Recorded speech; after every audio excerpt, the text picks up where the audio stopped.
Hello ವೀಕ್ಷಕರೇ, ನಮಸ್ಕಾರ. ತಮ್ಮೆಲ್ಲರಿಗೂ ಭಾಗ್ಯ ಟಿವಿಗೆ ಸ್ವಾಗತ ಸುಸ್ವಾಗತ. ಇವತ್ತು ಈ ಒಂದು ವಿಡಿಯೋ ಮೂಲಕ ನಾವು ನಿಮಗೆ ಕೋಡುಬಳೆನ ಯಾವ ರೀತಿ ಮಾಡೋದು ಅಂತ ತಿಳಿಸ್ಕೊಡ್ತಾ ಇದ್ದೀವಿ. ಭಾಳ ಕ್ರಿಸ್ಪಿ ಇರ್ತಕ್ಕಂಥ ಕೋಡುಬಳೆ ಅಷ್ಟೇ ಅಲ್ಲ, ಖಾರವಾಗಿ ತಿನ್ನೋದಕ್ಕೆ ಒಂದು ಮಜಾ ಇರ್ತಕ್ಕಂಥ ಕೋಡುಬಳೆನ ಯಾವ ರೀತಿ ಮಾಡೋದು ಅಂತ ಈಗ ನಾವು ತೋರಿಸ್ಕೊಡ್ತಾ ಇದ್ದೀವಿ. ಹಾಗಾದರೆ ಈ ವಿಡಿಯೋ ಶುರು ಮಾಡೋದಕ್ಕೂ ಮೊದಲು ನೀವಿನ್ನೂ ನಮ್ಮ ಚಾನಲ್ನ ಸಬ್ಸ್ಕ್ರೈಬ್ ಮಾಡಿಲ್ಲ ಅಂದರೆ ಸಬ್ಸ್ಕ್ರೈಬ್ ಮಾಡ್ಕೊಳ್ಳಿ. ಹಾಗೆ ಪಕ್ಕದಲ್ಲೇ ಮುಟ್ತಕ್ಕಂಥ ಬೆಲ್ಲೈಕನ್ನ ಪ್ರೆಸ್ ಮಾಡೋದ್ರ ಮೂಲಕ ನಾವು ಮಾಡ್ತಕ್ಕಂಥ ಪ್ರತಿಯೊಂದು ರೆಸಿಪಿನೂ ನೀವೇ ಮೊದಲು ನೋಡ್ಬೋದು. ಈಗ ಕೋಡುಬಳೆ ಮಾಡೋದಕ್ಕೆ ಬೇಕಾದಂಥ ಪದಾರ್ಥಗಳನ್ನ ನೋಟ್ ಮಾಡ್ಕೊಳ್ಳೋಣ. 1 ಕಪ್ಪಷ್ಟು ಅಕ್ಕಿ ಹಿಟ್ಟು, 1/4 ಕಪ್ಪಷ್ಟು ಮೈದಾ ಹಿಟ್ಟು, 1/4 ಕಪ್ಪಷ್ಟು ಚಿರೋಟಿ ರವೆ, ಹಾಗೆ 1/4 ಕಪ್ನಷ್ಟು ಕರಿಬೇವಿನ ಸೊಪ್ಪು. ನಾವು ಇದನ್ನು ಡ್ರೈ ರೋಸ್ಟ್ ಮಾಡಿ ಇಟ್ಕೊಂಡಿದ್ದೀವಿ. 1 ಟೇಬಲ್ ಸ್ಪೂನಷ್ಟು ಅಚ್ಚ ಖಾರದ ಪುಡಿ, 1 ಟೇಬಲ್ ಸ್ಪೂನಷ್ಟು ವನಸ್ಪತಿ ಅಥವಾ ಡಾಲ್ಡಾ, 1 ಟೀ ಸ್ಪೂನಷ್ಟು ಜೀರಿಗೆ, 1 ಟೀ ಸ್ಪೂನಷ್ಟು ಬಿಳಿ ಎಳ್ಳು, ಸ್ವಲ್ಪ ಇಂಗು, ಡೀಪ್ ಫ್ರೈ ಮಾಡೋದಕ್ಕೆ ಎಣ್ಣೆ, ಹಾಗೆ ರುಚಿಗೆ ತಕ್ಕಷ್ಟು ಉಪ್ಪು. ಇದಿಷ್ಟು ಕೋಡುಬಳೆ ಮಾಡೋದಕ್ಕೆ ಬೇಕಾದಂಥ ಪದಾರ್ಥಗಳು. ಹಾಗಿದ್ರೆ ಬನ್ನಿ ಈ ಪದಾರ್ಥಗಳೆಲ್ಲ ಉಪಯೋಗಿಸಿ ಕೋಡುಬಳೆ ಮಾಡೋದು ಯಾವ ರೀತಿ ಅಂತ ಈಗ ನೋಡ್ಕೊಳ್ಳೋಣ. ಈಗ ಕೋಡುಬಳೆ ಮಾಡೋದಕ್ಕೆ ನಾವು ಮೊದಲು ಎಲ್ಲ ಪದಾರ್ಥಗಳನ್ನೂ ಈ ಬೌಲ್ಗೆ ಹಾಕಿ ಕಲಿಸ್ಕೋಬೇಕಾಗತ್ತೆ. ಅದಕ್ಕೋಸ್ಕರ ನಾವು ಒಂದು ಬೌಲ್ನ ತೊಗೊಂಡಿದ್ದೀವಿ. ಈಗ ಇದಕ್ಕೆ ನಾವು ಅಕ್ಕಿ ಹಿಟ್ಟನ್ನು ಸೇರಿಸ್ತಾ ಇದ್ದೀವಿ. ಹಾಗೆ ಮೈದಾ ಹಿಟ್ಟು, ಜೊತೆಗೆ ಚಿರೋಟಿ ರವೆ ಮತ್ತು ಕರಿಬೇವಿನ ಸೊಪ್ಪು. ಕರಿಬೇವಿನ ಸೊಪ್ಪನ್ನ ಈ ರೀತಿ ಸ್ವಲ್ಪ ಡ್ರೈ ರೋಸ್ಟ್ ಮಾಡಿರೋದ್ರಿಂದ ಸ್ವಲ್ಪ ಪುಡಿ ಮಾಡಿ ಹಾಕ್ಕೋಬೇಕಾಗತ್ತೆ. ಈಗ ಕರಿಬೇವಿನ ಸೊಪ್ಪನ್ನು ನಾವು ಸ್ವಲ್ಪ ಪುಡಿ ಮಾಡಿ ಹಾಕ್ಕೊಳ್ತಾ ಇದ್ದೀವಿ. ನಂತರ ಬಿಳಿ ಎಳ್ಳು, ಹಾಗೆ ಅಚ್ಚ ಖಾರದ ಪುಡಿ, ಜೀರಿಗೆ, ನಾವು ತೊಗೊಂಡಂಥ ಇಂಗು ಮತ್ತು ರುಚಿಗೆ ತಕ್ಕಷ್ಟು ಉಪ್ಪು. ಈಗ ಎಲ್ಲ ಪದಾರ್ಥಗಳನ್ನು ಇಲ್ಲಿ ಸೇರಿಸಾಗಿದೆ. ಇದನ್ನೆಲ್ಲ ನಾವು ಒಮ್ಮೆ ನೀಟಾಗಿ ಮಿಕ್ಸ್ ಮಾಡ್ಕೊಳ್ಳೋಣ. ಈಗ ಎಲ್ಲ ಪದಾರ್ಥಗಳು ಚೆನ್ನಾಗಿ ಬೆರೆಯೋ ಹಾಗೆ ಮಿಕ್ಸ್ ಮಾಡ್ಕೊಳ್ಳಿ. ಈಗ ಬೌಲಲ್ಲಿ ಹಾಕ್ದಂಥ ಎಲ್ಲ ಪದಾರ್ಥಗಳನ್ನು ನಾವು ಚೆನ್ನಾಗಿ ಮಿಕ್ಸ್ ಮಾಡ್ಕೊಂಡ್ವಿ. ತದನಂತರ ವನಸ್ಪತಿನ ಬಿಸಿ ಮಾಡಿ ಕರಗಿಸಿ ಇದಕ್ಕೆ ಹಾಕಬೇಕಾಗತ್ತೆ. ವನಸ್ಪತಿನ ಕರಗಿಸೋದಕ್ಕೋಸ್ಕರ ನಾವೊಂದು ಚಿಕ್ಕ ಕಡಾಯಿನ ಇಟ್ಕೊಂಡಿದ್ದೀವಿ. ಸ್ಟವ್ ಹಚ್ಚಿ ಕಡಾಯಿ ಸ್ವಲ್ಪ ಬಿಸಿ ಆಗಲಿ. ಈಗ ಕಡಾಯಲ್ಲಿ ನೋಡ್ತಾ ಇದ್ರಲ್ಲ, ಬಿಸಿಯಾಗಿದೆ. ಈಗ ಈ ಬಿಸಿಯಾದಂಥ ಕಡಾಯಿಗೆ ನಾವು ವನಸ್ಪತಿನ ಹಾಕ್ಕೊಳ್ಳೋಣ. ನಾವಿಲ್ಲಿ ವನಸ್ಪತಿ ಯೂಸ್ ಮಾಡ್ತಾ ಇರೋ ಕಾರಣ ನಿಮಗೆ ಕೋಡುಬಳೆ ತುಂಬ ಕ್ರಿಸ್ಪಿಯಾಗಿ ಬರುತ್ತೆ. ಬೇಕಿದ್ರೆ ನೀವು ವನಸ್ಪತಿ ಜಾಗದಲ್ಲಿ ಎಣ್ಣೆ ಬೇಕಾದ್ರೂ ಕಾಯಿಸಿ ಹಾಕ್ಕೋಬೋದು ಅಥವಾ ಬೆಣ್ಣೆನ ಬೇಕಾದರೂ ಕಾಯಿಸಿ ಹಾಕ್ಕೋಬೋದು.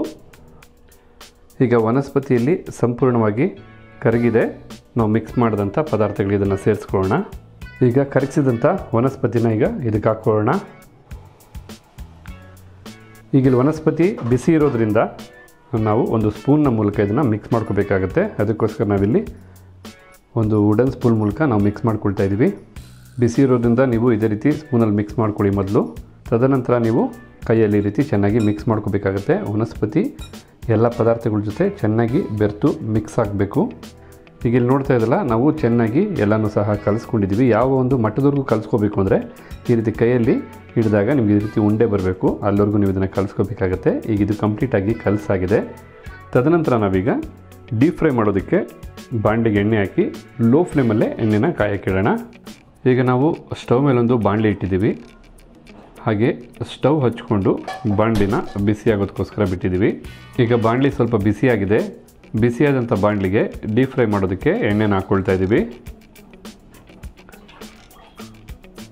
ನಾವು ಎಣ್ಣೆನ ಕಂಪ್ಲೀಟಾಗಿ ಲೋ ಫ್ಲೇಮಲ್ಲೇ ಕಾಯಿಸ್ಕೋಬೇಕಾಗತ್ತೆ. ಕೋಡುಬಳೆನ ಡೀಪ್ ಫ್ರೈ ಮಾಡ್ಕೋಬೇಕಾದ್ರೂ ಸಹ ಲೋ ಫ್ಲೇಮಲ್ಲೇ ಇರಬೇಕು. ಈಗ ಮಿಕ್ಸ್ ಮಾಡಿ ರೆಡಿ ಮಾಡಿ ಇಟ್ಕೊಂಡಿರ್ತಕ್ಕಂಥ ಈ ಪುಡಿಗೆ ನಾವು ನೀರನ್ನು ಸೇರಿಸಿ ಕಲಸಿ ಹಿಟ್ಟನ್ನಾಗಿ ಮಾಡ್ಕೊಳ್ಳೋಣ. ನಾವು ಒಮ್ಮೆಲೇ ನೀರು ಹಾಕ್ಕೊಳ್ಳೋದು ಬೇಡ, ಸ್ವಲ್ಪನೇ ನೀರು ಹಾಕ್ಕೋಬೇಕಾಗತ್ತೆ. ತೀರಾ ಹೆಚ್ಚು ಗಟ್ಟಿನೂ ಅಲ್ಲದೆ ತೀರಾ ಹೆಚ್ಚು ತೆಳುನೂ ಅಲ್ಲದೆ ನಾವು ಕೋಡುಬಳೆ ಮಾಡೋದಕ್ಕೆ ಬೇಕಾದಂಥ ಪ್ರಮಾಣಕ್ಕೆ ಇದನ್ನು ಕಲಿಸ್ಕೋಬೇಕಾಗತ್ತೆ. ಸ್ವಲ್ಪ ಆಲ್ಮೋಸ್ಟ್ ನೀವು ಚಪಾತಿ ಹಿಟ್ಟಿನ ಅದಕ್ಕೆ ಕಲಿಸ್ಕೊಂಡ್ರೆ ಉತ್ತಮ. ಈಗ ಇಲ್ಲಿ ನೋಡ್ತಾ ಇದ್ರಲ್ಲ, ನಾವು ಹಿಟ್ಟನ್ನು ಕಂಪ್ಲೀಟಾಗಿ ಕಲಿಸ್ಕೊಂಡಿದ್ದೀವಿ. ನೋಡ್ತಾ ಇರಲ್ಲ, ಈ ಒಂದು ಹದಕ್ಕೆ ಬರೋವರೆಗೂ ನಾವು ಕಲಿಸ್ಕೊಂಡ್ರೆ ಸಾಕಾಗುತ್ತೆ. ಹಿಟ್ಟನ್ನು ಕಲಸಾದ ನಂತರ ನಾವು ಒಂದು ಕೋಡುಬಳೆ ಮಾಡೋದಕ್ಕೆ ಎಷ್ಟು ಬೇಕೋ ಅಷ್ಟು ಹಿಟ್ಟನ್ನು ತಗೊಂಡು ಒಂದೊಂದೇ ಉಂಡೆಗಳಾಗಿ ನಾವು ಮಾಡಿ ತಟ್ಟೆಗೆ ಹಾಕ್ಕೊಳ್ಳೋಣ. ಈಗ ಎಲ್ಲನೂ ಸಹ ನೀವು ಒಂದೇ ಅಳತೆಯಲ್ಲಿ ತಗೊಳ್ಳಿ.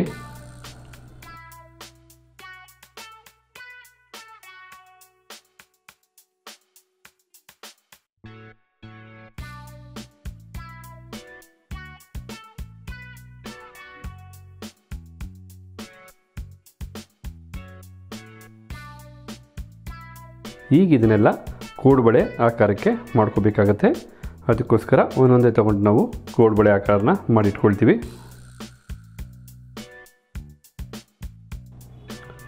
ಈ ರೀತಿ ನೀವು ಕೈಯಲ್ಲೇ ಶೇಪ್ ಮಾಡ್ಕೋಬೇಕಾಗತ್ತೆ. ಈ ರೀತಿ ನೀವು ಎರಡೂ ಕೈಯಲ್ಲೂ ಮಾಡೋದ್ರಿಂದ ನಿಮಗೆ ಬೇಕಾದಂಥ ಒಂದು ಸಣ್ಣ ಇರ್ಬೋದು, ಆ ರೀತಿ ಮಾಡ್ಕೊಬೋದು. ನೋಡ್ತಾ ಇದ್ರಲ್ಲ ಈ ರೀತಿ.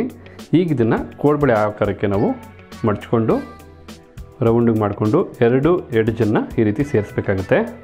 ಈಗ ಇಲ್ಲಿ ನೋಡ್ತಾ ಇದ್ರಲ್ಲ ಪಕ್ಕ ಕೋಡುಬಳೆ ಆಕಾರ ಬಂದಿದೆ. ಇದೇ ರೀತಿ ನಾವು ಎಲ್ಲನೂ ಸಹ ನೀಟಾಗಿ ಇದೇ ಸೈಜಲ್ಲಿ ಇದೇ ಆಕಾರದಲ್ಲಿ ಮಾಡ್ಕೊಳ್ಳೋಣ. ಈಗ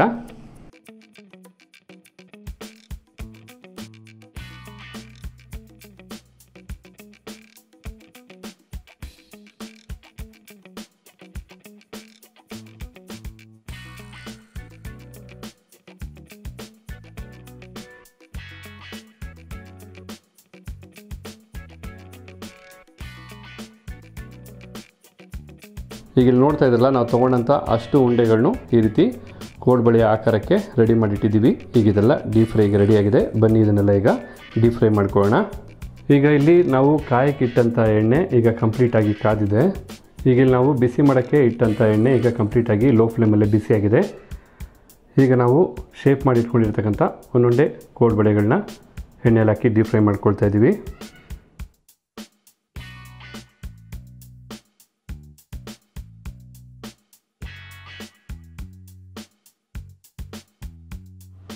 ಈ ರೀತಿ ನೀವು ಒಂದೊಂದೇ ಹಾಕಿ ಡೀಪ್ ಫ್ರೈ ಮಾಡ್ಕೋಬೇಕಾಗುತ್ತೆ. ನಿಮ್ಮ ಬಾಣಲಿಯಲ್ಲಿ ಎಷ್ಟು ಇಡಿಸುತ್ತೋ ಅಷ್ಟು ಹಾಕಿ ತುಂಬ ಒಟ್ಟಿಗೆ ತುಂಬಕ್ಕೆ ಹೋಗಬೇಡಿ. ಈಗ ಇಲ್ಲಿ ಕೋಡುಬಳೆ ಚೆನ್ನಾಗಿ ಎಣ್ಣೆಯಲ್ಲಿ ಬೇಯ್ತಾ ಇದೆ.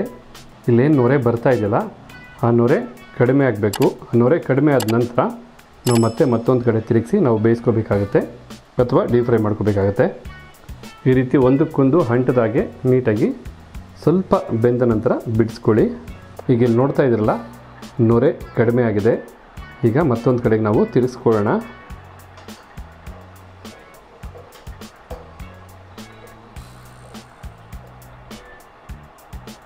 ಈಗ ನಾವೆಲ್ಲ ಕೋಡುಬಳೆಗಳನ್ನು ಮತ್ತೊಂದು ಕಡೆ ತಿರುಗಿಸಿ ಬೇಯಿಸ್ಕೊಳ್ತಾ ಇದ್ದೀವಿ. ಮತ್ತೆ ನೊರೆ ಹೆಚ್ಚಾಗಿದೆ ನೀವು ನೋಡ್ತಾ ಇರ್ಬೋದು. ಮತ್ತೆ ನೊರೆ ಕಮ್ಮಿಯಾಗಿ ಎಣ್ಣೆಯಲ್ಲಿ ಕೋಡುಬಳೆಗಳು ನೀಟಾಗಿ ಕಂಡ್ರೆ ನಿಮಗೆ ಕಂಪ್ಲೀಟಾಗಿ ಫ್ರೈ ಆಗಿದೆ ಅಂತ ಅರ್ಥ. ಅಲ್ಲಿವರೆಗೂ ನಾವು ಇದನ್ನು ನೀಟಾಗಿ ಫ್ರೈ ಮಾಡ್ಕೊಳ್ಳೋಣ. ಬಿಕಾಸ್ ನಾನು ತುಂಬ ವಿವರವಾಗಿ ತಿಳಿಸ್ತಾ ಇದ್ದೀನಿ, ಬಟ್ ಇದು ಬಿಗಿನರ್ಸ್ಗೆ ಹೆಲ್ಪ್ ಆಗಲಿ ಅಂತ.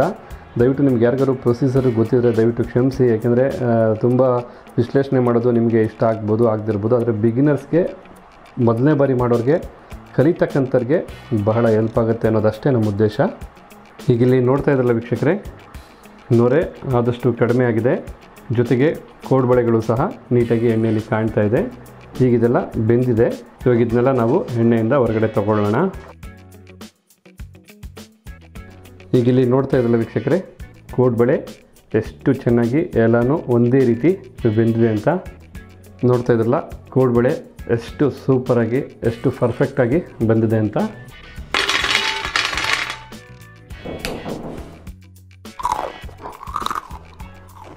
ನೋಡಿದ್ರಲ್ಲ ವೀಕ್ಷಕರೇ ಯಾವ ರೀತಿ ಕ್ರಿಸ್ಪಿಯಾಗಿ ಬಂದಿದೆ ಅಂತ ನಿಮಗೆ ಸೌಂಡಲ್ಲೇ ಗೊತ್ತಾಯ್ತಲ್ಲ.